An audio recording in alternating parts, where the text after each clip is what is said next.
Alright, Banks 101, we back live, YouTube.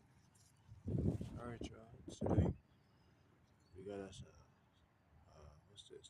EGR, some type of purge solenoid or something, y'all.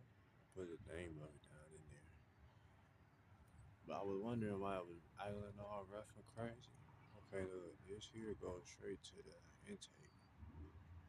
Okay.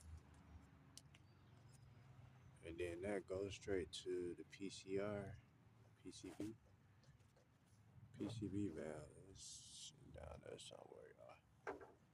But this line right here goes to it down here. No, not PVC, but it goes straight to the idle right here. So that's why we got that rough idle, y'all.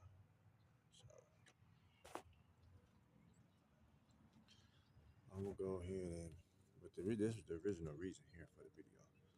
This is why we got that's blind signal A code evap.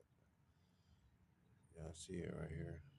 The wire broke, open circuit. So I'm finna trim some of this back and try to at least see if I can get power to it. All right, holla. All right, y'all, we back.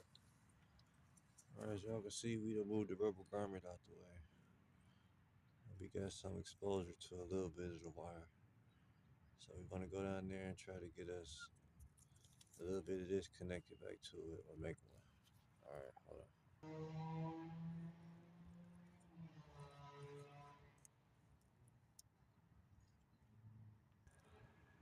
All right, y'all, we back. All right, y'all, look.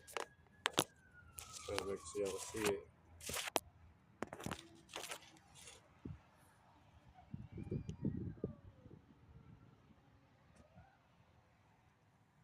All right, y'all. All right, y'all, we back. All right, y'all see these little black tabs? It's right here. We gotta release some. Let me slide out right here. You got that? So we just gonna fix this wire and put it back in. But y'all see the little black things right there? You gotta just pry it back in there with your screwdriver. Pull it out, push it out, and come out. We'll fix this wire, y'all, so we can get our E-Purge working.